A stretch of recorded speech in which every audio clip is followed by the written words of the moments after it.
story. The Prison Warden, Inmate. It was mine.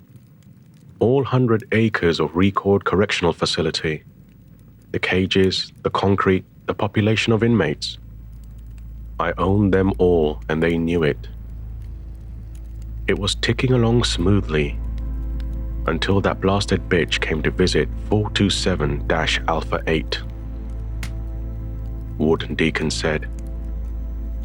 A well-groomed man, conservative suit and white hair combed back, mid-60s, sat in the chair opposite me.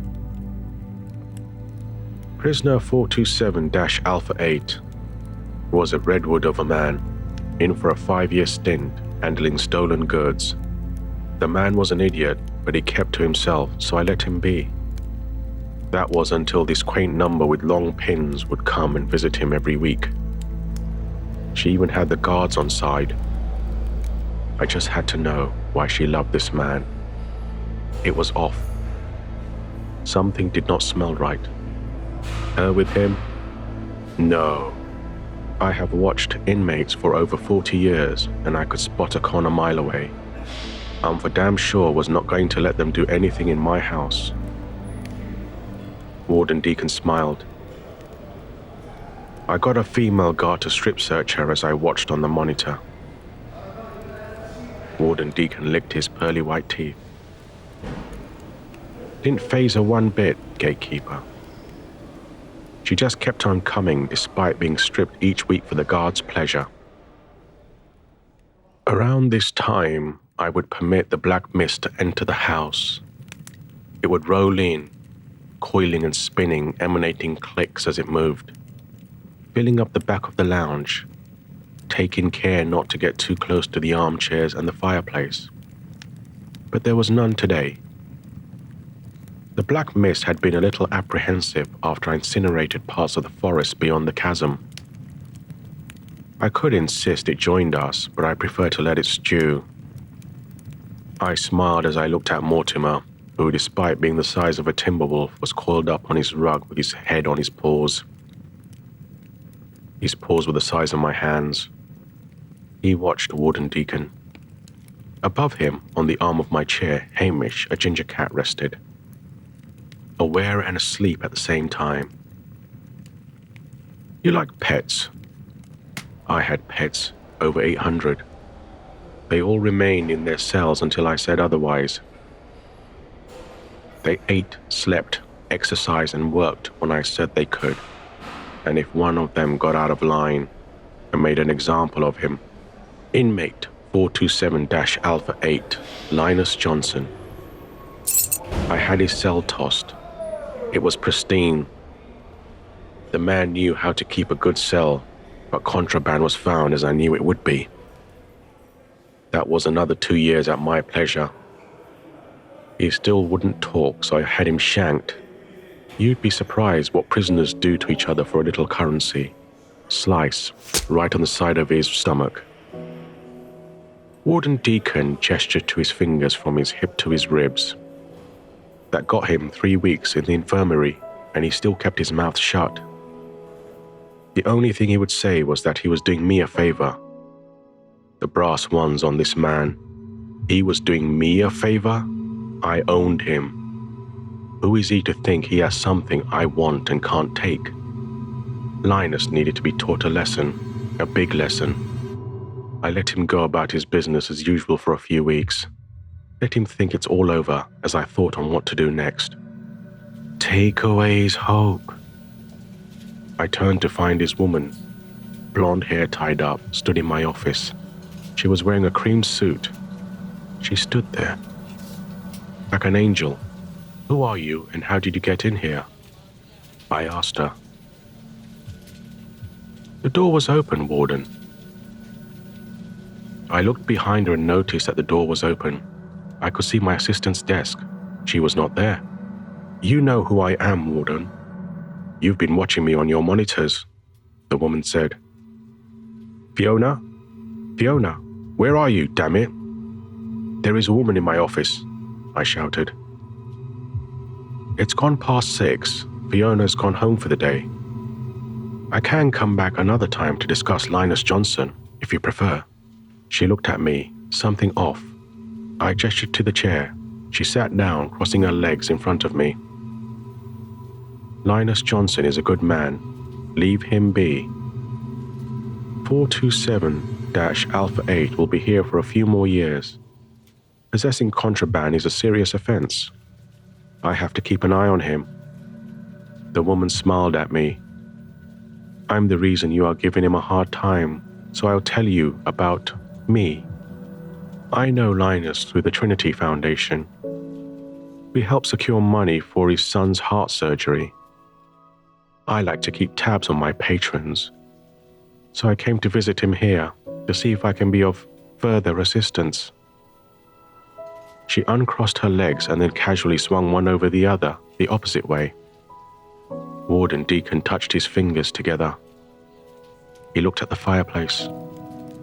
She thought I'd fall for that nonsense. I'm a God-fearing husband and father. I would never do that. She then said something I did not expect. Something that made me forget myself for a moment and agreed to follow her plan. I put an investigator on Linus Johnson's wife and child. And then I had a couple of my boys break her head open, make it look like a mugging. They were brutal. I saw the photos. Linus's son was taken into foster care. I made sure Linus received the news from my new blonde friend, and then I had him attacked by an inmate with a weapon. This inmate took in a shiv. I told him to go to Linus about his wife. The man cried. The giant man cried. Then his tears turned to rage. Linus killed the inmate with his bare hands. She was right.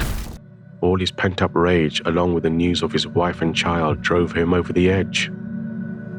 He tore that inmate apart. I have never seen an arm ripped from a body before. He didn't stop there. He stamped on the man's neck and then tore it clean off. He kept stamping on his head even though the man was clearly dead. The rage. Warden Deacon looked at me. That then was when she had us both. Warden Deacon smiled. In all my years, I did not see her coming. I had Linus Johnson on a murder charge. He was mine. I stuck him in solitary confinement. At night, I would watch. He would be sat in the corner talking to himself. That is nothing unusual in solitary. Most inmates did that. I liked to walk the solitary corridor at night. It was peaceful and filled with acceptance. Not the type of acceptance you have with God, but acceptance of death. It gave the air a Moorish smell. Each night I would stand outside his cell, my back to the wall, and listen. Most of it was whimpering, but then I heard her voice. She was whispering to him. I did not hear what she was saying, but he was crying. Something soothing to hear a grown man in pain. It calmed me. I wanted to take it further, but what else could I do to him? Then it came to me, and it was all her, but I thought it was my idea. I found out about 427-Alpha-8's son's predicament in foster care. The boy was not doing too well. His arm was broken by another boy at the home. I should share this information with 427-Alpha-8 personally. I had him brought to an interview room.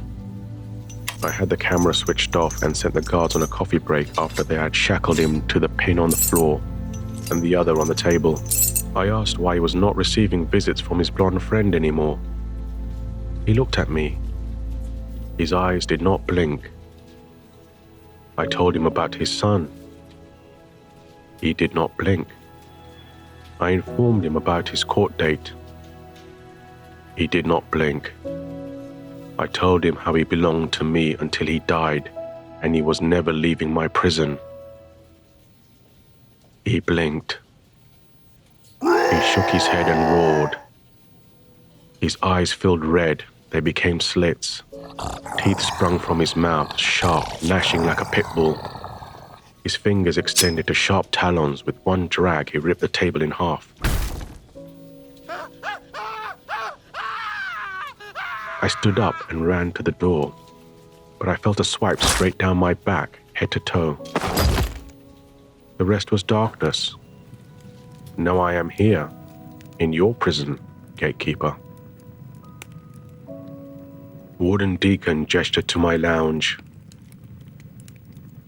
No, this is not a prison, and I am not a warden. At best, perhaps a guardian. But I do not keep inmates here, and they are not my pets, I said.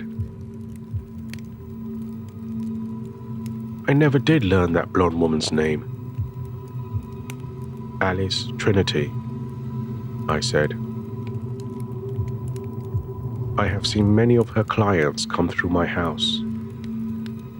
She is a corrupter, and not a human one. Hamish opened his eyes. I stroked his head. She is one of a few sisters. They are particularly good at getting a person to satisfy a deep-seated urge. Mortimer stood up. It's time. I'll show you to your door. Warden Deacon stood gingerly. He had a grim look on his face. He turned slowly to reveal his back. The skin from head to heels was missing. I could see bits of his ribs and vertebrae that remained intact with a few organs. Most of his flesh was charred. It looked raw. Mortimer led the way.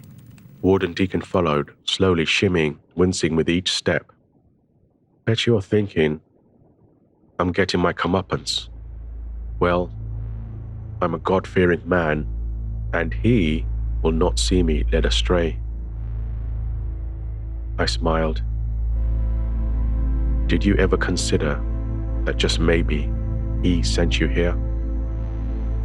Perhaps for what you did to Linus Johnson. Linus Johnson belongs to Alice Trinity. She has his soul now. What you witnessed was the husk left behind. He will go on to wreak carnage, and that is your doing, I said. Mortimer led us down 2 flights of stairs. At the bottom, he turned left and stopped at the first door on the left. I opened the door to roars, growls, screams, all types of sound that expressed hurt. A huge prison was beyond the door. Columns of cells rose into the sky. Rows of cells extended to the horizon. 2 towering winged figures stood at the entrance, each one clasping a spear. Each one had 3 heads, shaped like cubes, with rows of eyes on each side, and 4 arms. They wore togas that reached down to their hooves. Warden Deacon looked at me. You said you were not a warden. You're no better than me. Many who come here assume that. I will share with you what I tell each of them. You are free to leave when you choose. I do not hold you here, nor do my companions. I gestured to Mortimer. Beyond that door, you are not the warden, rather just an inmate. One at the bottom of the food chain. All inmates here have one thing in common. Alice Trinity. A slit burned into the side of Warden Deacon's neck. It charred. Ow, he covered it, pulling his hand away to reveal a number, 427-Alpha 9. Warden Deacon looked at the prison beyond the door. He grimaced and entered. A guard gashed the side of his cheek with his spear. The wound secreted dark goo that appeared to move down his face. Warden Deacon was escorted to his cell. I closed the door and followed Mortimer upstairs. I went into the lounge to find a glass of bourbon waiting on the table next to my chair. Mortimer circled his spot and sat down. Hamish was still on the arm of my chair, eyes closed. I sat down. Thank you, Hamish. I took a sip and leaned back into my chair. I felt for Linus Johnson, but striking a deal with Alice Trinity puts him in my purview. Sooner or later he will come here. I wonder how much carnage he will spread before he does. You have probably guessed what Alice Trinity is, but just in case you haven't. Alice Trinity is an angel, an entity created by human thoughts and beliefs. All of them, both good and dark. Alice Trinity's currency is the negative thoughts. She'll use your desires against you, and if that doesn't work, she'll barter. She gave Linus Johnson his son's life in exchange for Linus's soul. Bear that in mind before you invite her into your life. Think twice before you strike an accord with her, or I might just have to introduce you to the first door on the left in my sub-basement. Until next Sunday at 11, be well. Godspeed.